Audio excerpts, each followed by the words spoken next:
Olá, aqui é o Guilherme Alonso. E aí, pessoal, aqui é o Eduardo Tambellini. Estamos começando o Credcast, episódio número 1. Credcast, o seu podcast especializado em cobrança e crédito. Patrocínio, Assertiva Soluções e Faico. Ninguém gosta de ser cobrado. Também foi o primeiro cara a emitir o primeiro boleto. Cobrança naquela época era um negócio meio que doloroso, né? Rock Balboa era cobrador. Você pode falar agora?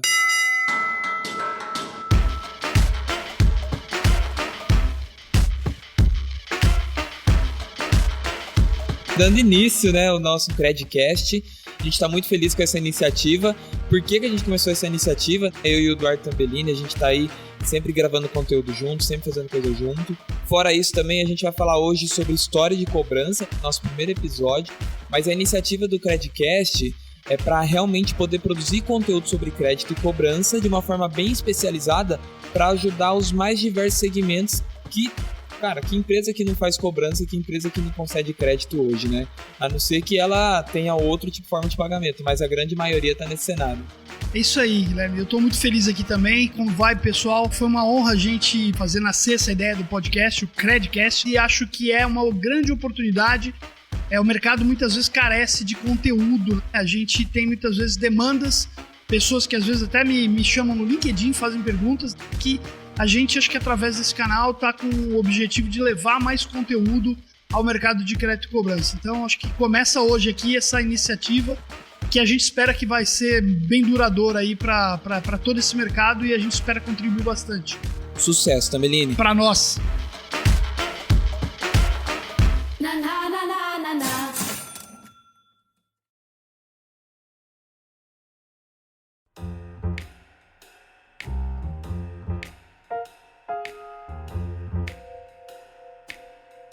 A ideia aqui é a gente contar um pouco de perspectiva histórica, né? Com base no livro que o Tambellini escreveu. Depois, se o Tambellini pode falar pra gente um pouco mais onde que pode encontrar esse livro, onde que você pode comprar ele. E depois, mas só que a ideia é realmente contar como que começou a história do crédito no Brasil, como que começou a história da cobrança no Brasil, quais foram os marcos, por que é importante, né, saber da história também, né, Tambellini? Eu acredito que quando a gente sabe um pouquinho da história, a gente consegue ver o processo evolutivo desse cenário e consegue ver por que as coisas estão sendo feitas da forma que estão sendo feitas hoje. Eu acredito muito nisso, né? Acho a história importante para a gente saber o passado, entender a conjuntura, o que aconteceu, como é que as coisas andaram, e como é que eu vou para o futuro, né? Eu acho que isso ajuda a gente a saber um pouquinho das perspectivas futuras. Eu queria falar um pouquinho, não só do Brasil, né? Vou pegar um pouquinho essa ideia tua da gente falar um pouquinho da história e falar um pouquinho sobre, desde até onde eu conheço e até onde eu conheço esse conteúdo, em âmbito até mundial, né? Falando um pouquinho do crédito. Antes, eu queria falar do meu livro, né? O livro que eu lancei em 2017, chamado Histórias de Cobrança. É um manual prático para a gestão da cobrança. Esse livro está disponível nas principais livrarias. Você encontra ele na internet, né, pela Saraiva, pela Livraria Cultura ou no próprio site da editora, que é a editora Estação das Letras e Cores. Mas como eu disse, fazendo uma pesquisa na internet, Histórias de Cobrança, você vai poder ter opções lá de adquirir o livro. Esse livro eu escrevi, comecei a escrever ele, acredito que, se eu for pensar, foi em 2009 que eu comecei a escrever esse livro, né? Muitos amigos meus me falavam, né? Pô, caramba, você tem tanta história, né? Você conta tanta história, por que você não escreve um livro? E aí, quando juntou esse, poxa, você tem tanta história, por que você não escreve um livro? E o livro ia ser de cobrança, veio exatamente o tema Histórias de Cobrança, né? Então, eu falo um pouquinho aí sobre os meus 25 anos de carreira, até o momento que eu lancei o livro, falando um pouquinho sobre histórias, sobre situações que eu vivi, sem citar nome de empresas, nada, né, claro, mas mostrando alguns processos que deram certo, outros que deram errados, falando um pouquinho da metodologia que a gente também usou durante muito tempo e usa até hoje na Faico, né, e que nasceu lá na Go-On, que é a metodologia de avaliação com 5 pilares, né, e que a gente classifica nível de maturidade. Então, cada história que eu conto também um pouquinho e classifico o nível de maturidade daquele processo naquele momento. Muito bom. Eu acho que a gente poderia já, para dar o pontapé inicial, na questão histórica mesmo, né? Que tal a gente contando lá do início, onde que nasceu essa história do crédito e cobrança, né? Eu tava brincando com o Tambellini antes de começar o episódio aqui, que o Tambellini foi o primeiro cara a emitir o primeiro boleto no Brasil, mas tô brincando, né? Não foi ele, não. Não. Tem cara muito mais velho que eu nesse processo. Fica tranquilo, cara. Eu sou novinho ainda. Não tenho nem 50, pô. Cara, então, legal. Eu, quando escrevi o livro, eu fui buscar um pouquinho de história, né? E aí, quando a gente pensa de cobrança em si, aonde que são as primeiras referências de cobrança? Estava muito ligada à cobrança de impostos nos tempos antigos. Então, quer dizer, aonde começou a cobrança? Puta, o cara não me paga algo, né? Como é que eu vou cobrar? A primeira referência que eu achei foi muito ligada a impostos. Isso não tem muito a ver com crédito, tem a ver basicamente com um serviço, um imposto, uma obrigação, efetivamente. Mas quando a gente fala de crédito, basicamente nasceu da necessidade de uma pessoa que não tem aquela condição para exercer algum sonho. E aí você tem alguém do outro lado que tem condições de emprestar aquele valor. E aí, claro que quando eu empresto aquele valor, eu preciso cobrar por ele. E aí começa a nascer, aí nasce os juros. Então, assim, sobre crédito, efetivamente, eu não tenho uma referência de qual foi, por exemplo, qual é a história da primeira relação de crédito. Mas desde que o mundo é mundo, a gente acaba tendo empréstimos, né? Ou seja, mesmo familiares, mesmo pessoais, amigáveis, e que acabam depois gerando essa questão do próprio juros e que depois isso foi se organizando no mercado financeiro. Na parte de cobrança em si, é como eu disse, né? A cobrança ela nasceu no primeiro momento com essa questão da cobrança de impostos. E a diferença nesse processo que acontecia antes é que cobrança naquela época era um negócio meio que doloroso, né? Existia até uma situação onde o cara que devia para alguém, ele muitas vezes ele virava um escravo daquela pessoa. E inclusive com maus tratos, com penalidades, coisas cruéis muitas vezes. Então, quer dizer, as primeiras referências são nesse sentido. E a cobrança foi evoluindo à medida que o mundo também foi evoluindo. Teve uma lei chamada Livinha, que foi em Roma, que impediu a escravidão quando existiam dívidas. E essa foi a primeira lei que começou a nortear um pouquinho esse processo de como é que eu trato aquele cara que me deve, né? E dali para frente a gente vê aí diversidades em muitos países. No Brasil, especificamente, em 1990, né, setembro de 1990, lançado o Código de Defesa do Consumidor. E a partir daí a gente teve aí leis importantes, né, artigos importantes que ajudaram a dar um norte para o que pode e não pode fazer para a cobrança. E aí eu já cito os dois principais, que é o artigo 42 e o 71 do Código de Defesa do Consumidor, que falam lá que na cobrança de dívidas, o consumidor inadimplente não pode ser exposto ao ridículo, nem ter interferido seu momento de trabalho, descanso ou lazer. Expor ao ridículo, beleza, a gente entendeu, né? Não dá pra cobrar ele pela sogra, né? Seria legal, né, cara? O cara tá devendo, liga pra sogra, ó, né? Seria uma cobrança fantástica essa, né? Super eficiente. Infelizmente não dá pra fazer isso. Eu não posso também ligar pro vizinho, né? Por mais que a gente hoje em dia tenha o processo de cobrança e deixa muito recados, né? A gente às vezes ouve isso. O senhor pode deixar um recado pra ele? Aí a pessoa já vira e fala assim, é cobrança? Eu não posso dizer que é cobrança, né? Não, é um assunto de interesse. Não, mas ele tá devendo aí, né? Aquele vizinho encherido, muitas vezes. Mas eu não posso abrir o assunto. Então, assim, essa questão de expor ao ridículo tá muito clara na legislação. E isso hoje em dia mudou muito e é difícil hoje a gente... mas puxa vida, eu vou terceirizar minha cobrança no escritório. Será que ele vai trabalhar cumprindo toda essa legislação? E isso é uma coisa que eu geralmente sempre falo. Hoje em dia, se você encontrar uma empresa de cobrança que não tem um processo de monitoria de qualidade, gravando 100% das ligações, tem alguma coisa errada. Sim. Não é uma empresa que você vá falar, puxa, vou contratar. E os processos de monitoria de qualidade hoje são muito eficientes e existentes em qualquer tipo de empresa de cobrança. Então, matamos essa primeira parte da lei, não expor ao ridículo. Tem uma outra que é legal que fala, né? Não posso interferir no trabalho, descanso ou lazer. Mas o que nós estamos fazendo agora? Agora nós estamos trabalhando, né? Saindo daqui eu vou descansar, eu vou pro meu lazer. Então, quando é que eu posso ser cobrado? Nunca. E aí tem uma palavrinha muito legal que é o interferir. Quando eu ligo pra alguém, se eu ligo pra você, Guilherme, né? O que eu geralmente pergunto? Você pode falar agora? Você pode falar agora? Exatamente. Então, quando você fala, eu posso falar, cara, eu não estou interferindo. Eu superei aquela barreira da interferência. Existe hoje muita legislação, quando é que eu posso ou não posso falar com o cliente, inclusive em âmbito estadual, municipal. A grande maioria das ligações hoje são permitidas das 8 da manhã até as 20 horas de segunda a sexta. Aos sábados, existem municípios que permitem também no mesmo horário, das 8 às 20, e alguns que permitem das 8 às 14. Então, é importante a gente saber em que lugar a gente está, de onde é o cliente, para a gente entender o que a gente tem que fazer valer em termos de legislação. Mas essa questão da interferência é, como eu disse, é muito no sentido de eu entender se o cara pode ou não falar. Quando eu falo interferir no trabalho, eu não vou ligar lá no RH do cara e falar, o fulano aqui tá devendo, será que você podia comunicar ele? Aí, realmente, além de eu interferir, eu tô expondo ele de uma forma desnecessária. Eu acho que assim, você está contando um panorama super legal, acho que do ponto de vista externo, né, de legislação, a gente vê que teve um avanço, né, controlando principalmente a história da cobrança no Brasil.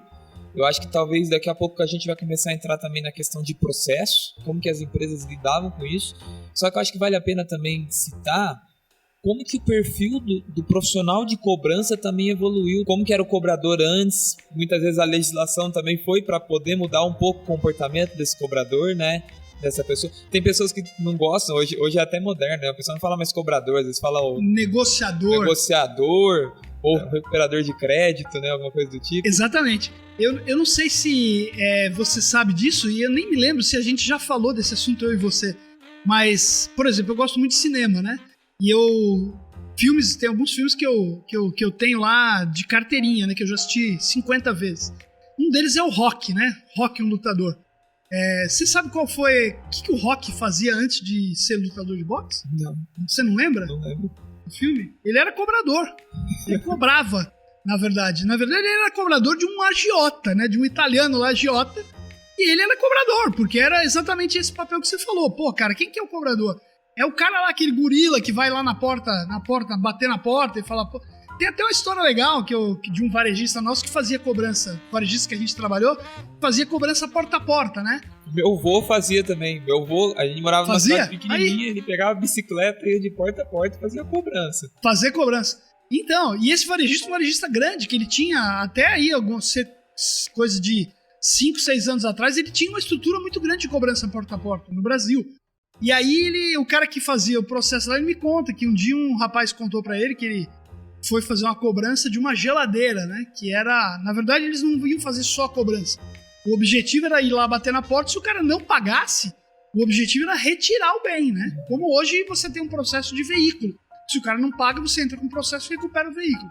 Mas naquela época, tudo isso era meio que vou lá e vou retirar. O cara não me pagou, vou retirar. É um direito meu, né? E aí diz que um cara bateu lá numa comunidade, né? Aí diz que bateu na porta, e ele tava com a camiseta da empresa, né? Você imagina? Aí diz que atendeu lá um baita de um gorila. Falou, por favor, o senhor adquiriu uma geladeira na empresa X? Aí ele, adquiri. Qual que é o problema? Falou, não, eu só gostaria de saber se ela tá funcionando bem. Então, quer dizer, a gente tem essa situação, dizem que isso é verdade, né? Mas tem sempre histórias aí, lendas nesse processo todo de cobrança. Mas mudou muito esse perfil, né? Como eu citei lá, o Rocky Balboa era cobrador, né? Hoje você não tem mais essa figura. A própria cobrança porta a porta, que ainda existe em muitas regiões, existem ainda lojistas, né? Varejistas, que muitas vezes usam, principalmente no interior de São Paulo, processo de cobrança pessoal. Porque às vezes é até interessante eu ter uma pessoa indo até um local. A gente que vive, por exemplo, num grande centro, a gente acaba esquecendo do tamanho desse Brasil. Quando a gente pensa no interior, num local onde a gente tem um cara que ele é, de repente, um fazendeiro, um agricultor que, na verdade, está numa fazenda e vai fazer compra num centro, cara, muitas vezes ele não tem lá do lado do local que ele tem, a região que ele trabalha, ou que ele tem a fazenda dele, por exemplo, um agente arrecadador. Então, eu tenho uma cobrança, muitas vezes, porta a porta, acaba sendo até uma ajuda. Então, hoje em dia, a gente ainda tem essa figura. Fernando Manf, que era meu sócio na Goon, e ele fala isso com bastante afinco. Pô, cara, esse nome cobrança é um nome chato, é um nome feio. Quem é que gosta de cobrança? Pô, cara, eu gosto de ser cobrado pelo meu marido, pela minha esposa, pelo meu chefe, pelo meu amigo. Ninguém gosta de ser cobrado. Então, a palavra cobrança em si, ela não é nome legal, né? Eu sempre costumo dizer que cobrança é um papel muito importante, né? Fazer cobrança não é aquela coisa de eu ficar enchendo o saco do cliente. Eu tenho que ter um papel onde eu tô lá para ajudar aquele cliente. Sim. E aí, se a gente fala que o perfil do cobrador ele evoluiu nos anos, principalmente no Brasil, o perfil do inadimplente mudou muito. E a gente olha, se a gente for olhar o crédito há 10 anos atrás, cara, o crédito ele cresceu mais de 300% no Brasil como um todo. Isso fez com que a gente tivesse um novo perfil de consumidor.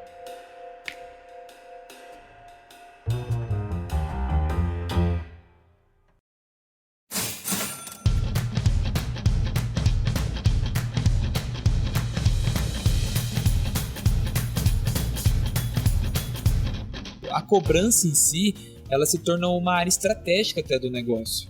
Porque a partir do momento que a gente vai ainda conversar em outros episódios sobre a questão de você estabelecer uma política de crédito, né, para você realmente falar assim, quanto que eu estou disposto a assumir risco, talvez, dentro do seu negócio, o papel da cobrança é fundamental para você poder garantir o sucesso do negócio. E falando um pouco também do perfil do cobrador, a gente estava até conversando antes de começar o episódio, que muitas vezes a cobrança era meio que um castigo, né, dentro do negócio. Era a pessoa que ficava numa salinha escondida ali, tinha uma mesinha, ou a pessoa era da área de atendimento e não se dava bem, aí jogava na cobrança, né? O pessoal falava que em agências, né, de bancos, a cobrança ficava embaixo da escada. Por que tem um canto aqui pra botar?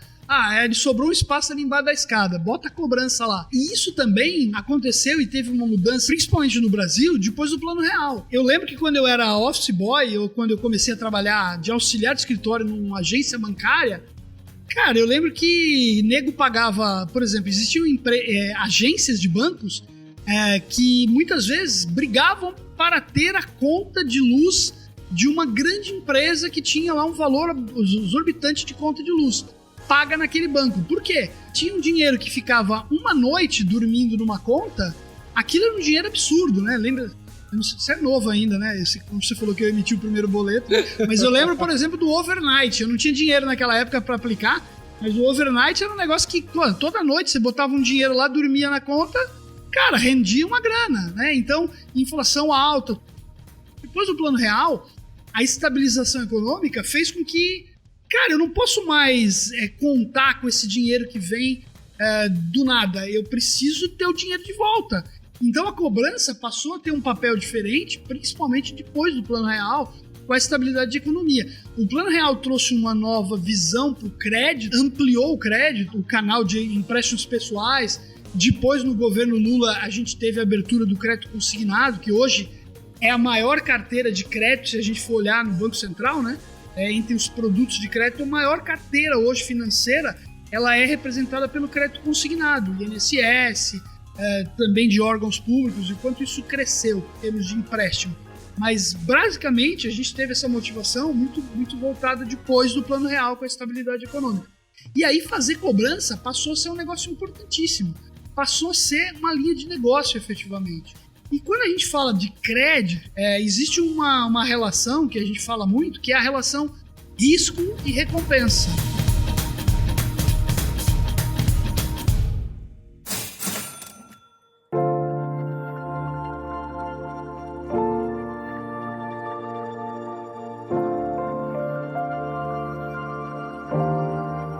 Você já pulou de paraquedas?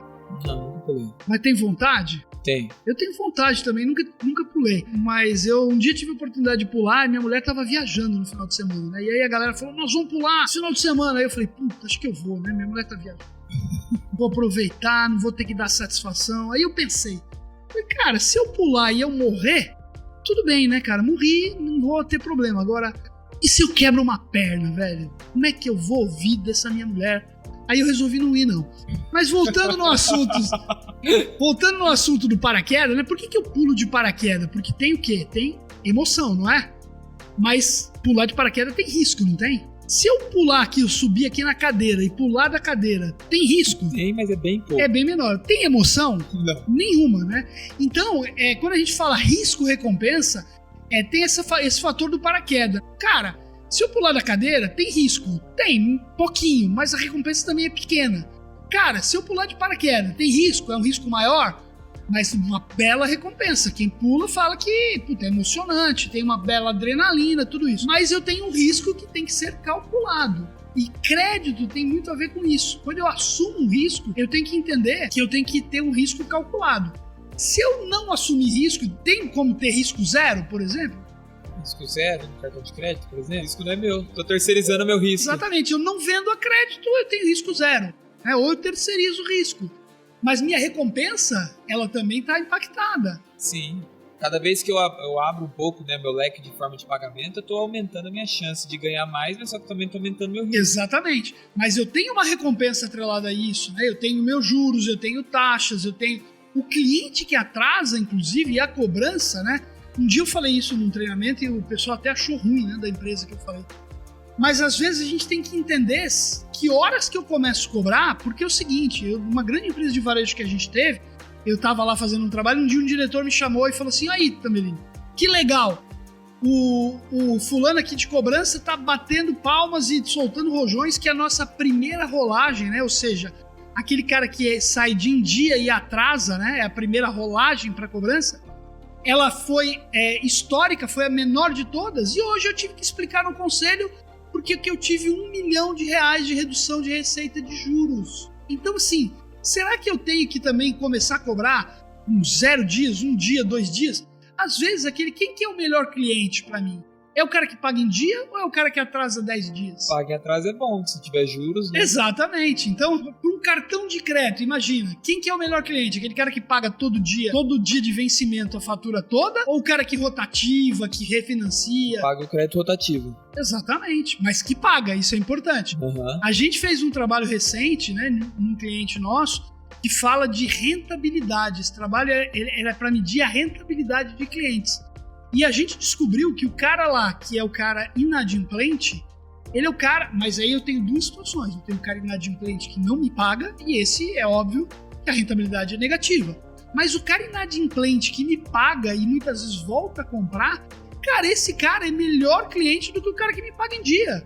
Porque ele me dá a receita da compra, ele me dá a receita dos juros, e ele muitas vezes volta a comprar. Então, essa relação risco-recompensa é muito importante para entender o negócio crédito como um todo. Isso que você está falando é tão importante, porque eu acho que também é outro fator que aconteceu a nível Brasil, né? Antigamente quem fazia as cobranças eram as próprias empresas, né? Donas da sua própria carteira faziam sua cobrança. Exatamente. Daqui a pouco começou a surgir a cobrança terceirizada, né? Empresas de cobrança, até no seu livro você cita o tanto de empresa com KINAI específico para realizar a cobrança. Exatamente. Não é à toa que existem essas empresas, né? Exato. Porque existe um negócio muito lucrativo. Sem dúvida. Cobrança hoje é um grande negócio. Quando a gente vê essas empresas de cobrança, pensando no Brasil especificamente, quando elas não nasceram apenas para ser uma empresa que faria contato com o cliente. A gente tem que lembrar que antes de 1998, o telefone era um bem, né, no país. A pessoa declarava telefone no imposto de renda. Cheguei a ver, mas não imagina, né? É igual meu filho pergunta pra mim, meu filho tem 13 anos, ele perguntou pra mim um dia, ô pai, quando você era criança você tinha um iPad? Aí eu falei assim, eu não tinha nem televisão colorida, né, quando eu era criança. Mas quando a gente pensa, né, no telefone naquela época, as ligações eram muito caras, né, então você não podia imaginar que se você fosse uma empresa de São Paulo que tinha um cliente lá em Brasília, como é que você ia fazer uma ligação para esse cliente? Se você fizesse uma ligação de cobrança, e aí não é uma ligação, são milhares, de São Paulo para Brasília, isso era muito caro. Eu tinha até uma propaganda que tinha o Pulso, né? O Pulso era um cachorrinho, era um telefone, você é novo demais, você não lembra disso também. Eu que emiti o primeiro boleto de cobrança no Brasil, lembro dessas histórias todas. Tinha um cachorro que era o Pulso. Pulso, né? Não sei se era Pulso ou Impulso, acho que era Impulso, né? Que quando você fazia uma ligação interurbana. E o cachorro, à medida que você fazia essa ligação muito tempo, ele ficava bravo. Porque aquilo era caro, era uma propaganda na época. Né? Isso deve até achar no YouTube. Procura lá que a gente acha. E então, assim, ligar de São Paulo para Brasília, de São Paulo para Manaus, de São Paulo para Salvador, era muito caro. Então, isso fazia com que acontecesse o quê? As empresas de cobrança, elas abriam filiais locais, né? Para, primeiro, eu ter o custo de telefonia barato e também ter um ponto de atendimento para esse cliente, né? Porque hoje a gente vê um movimento que bancos cada vez mais fecham agências, mas a gente, num tempo atrás, lá em 1980, A gente não tinha diversidade de agências, né, de localidades com agências que a gente teve até pouco tempo atrás. Hoje a gente encontra muita agência física. Então a empresa de cobrança naquele momento acabava sendo um agente arrecadador também. E nesse cenário, então só para deixar claro, as grandes varejistas, por exemplo, iam lá, abriam escritórios e terceirizavam a cobrança em determinada região específica para baratear o custo de telefonia. Eu tinha empresa, na verdade, do varejista não. O varejista contratava uma empresa de cobrança e essa empresa de cobrança, eu falo no meu livro, por exemplo, do Grupo Unidos. O Grupo Unidos acho que foi a maior empresa de cobrança que atuou no Brasil e que hoje não existe mais. Mas ela tinha escritórios na região, em todo o Brasil. No meu livro eu mostro até um mapa. Cada pontinho pretinho lá no Brasil era um escritório do Grupo Unidos. E ele tinha exatamente essa distribuição regional que servia tanto para ele fazer cobrança a um custo de telefonia barato, sim, quanto para ser um cara lá que fazia atendimento pessoal, porque a negociação não era como a gente tem hoje. Né? Hoje em dia você faz uma negociação de uma dívida no smartphone, pega um código de barra, e nem precisa levantar da cadeira, paga já direto no smartphone. Naquela época não tinha isso. O pessoal coloca um robô para falar com você. Um robô para falar, exatamente isso. Naquela época eu tinha que muitas vezes me locomover. Eu lembro quando eu comecei a trabalhar, eu lembro que tinha os dias lá de pagar conta, eu saía, almoçava rapidinho e ia lá com as minhas contas para pagar, de banco em banco. Pô, não era nem num banco só. Quando eu trabalhei de office boy, eu lembro que eu trabalhei no Ipiranga e tinha a rua Silva Bueno, que tinham todos os bancos que você imaginasse naquela época. Cara, eu pegava o ônibus até o final da avenida e eu ia andando e voltando até o começo, de banco em banco, pagando conta. Eu sou novinho, mas eu peguei essa parte. Eu fazia um serviço pro meu pai na época sobre isso aí. Passava de banco em banco, pagando. Esse daqui é no Brasil, no Banco do Brasil, aqui é nesse, aqui é exatamente. Não, e eu peguei antes de você, eu ia recolher extrato bancário. Você não tem noção. Extratinho bancário, naquelas caixinhas que tinha. Eu ia com um molho de chave, com 15 chaves, abrindo caixinha e pegando extrato da conta corrente do banco, né? Então, você imagina. Pô, quando eu comecei a trabalhar não tinha computador, caramba, né? Eu tinha um computador. CRM, então? CRM de cobrança? O que é CRM? O que é isso? Mouse? Não tinha, era Lotus 123. Emocionante, cara. E meu filho perguntava se eu tinha um iPad. Quando eu comecei a trabalhar não tinha computador, pô, não tinha mouse, né? Quando começou a ter os primeiros computadores não tinha mouse, era Lotus 123. Cara, era tudo na mão. Quando eu comecei a trabalhar na primeira empresa, que foi meu primeiro trabalho em crédito, em 1993, foi uma processadora de cartões de crédito, as propostas chegavam, né, manualmente e a gente tinha que fazer um processo todo. Mas isso é um assunto para um outro capítulo do nosso podcast. Opa, com certeza.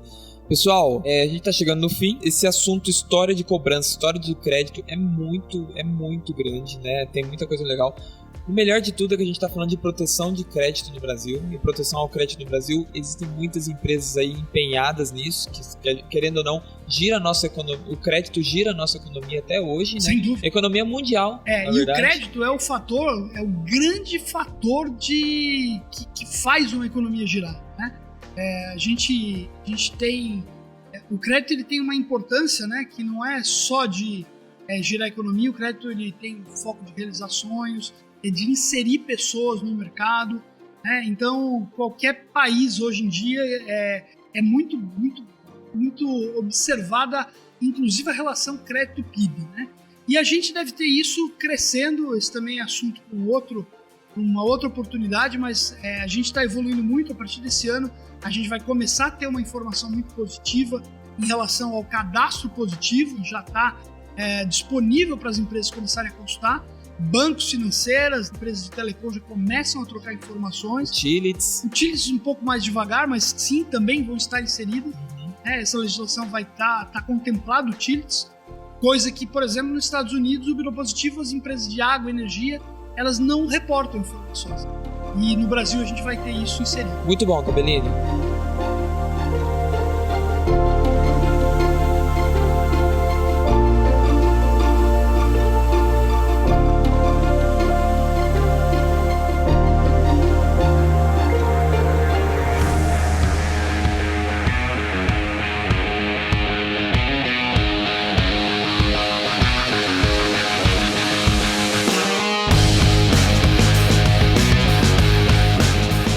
Terminando aqui mais um episódio do Credcast, podcast especializado em crédito e cobrança, principalmente para ajudar a sua operação, o seu negócio, para você conceder crédito de maneira segura e também fazer a cobrança quando necessário. Pelo que a gente pesquisou assim, a gente acha que é o único podcast desse assunto, mas como a gente não tem certeza, a gente não está afirmando.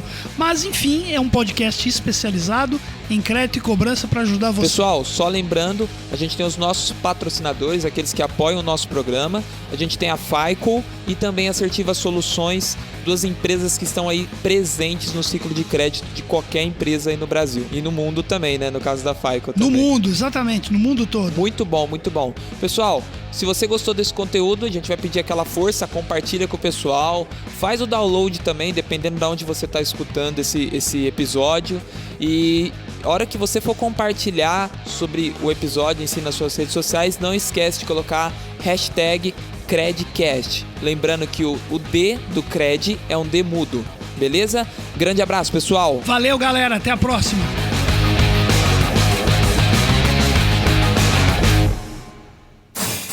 Credcast, o seu podcast especializado em cobrança e crédito. Patrocínio: Assertiva Soluções e FICO.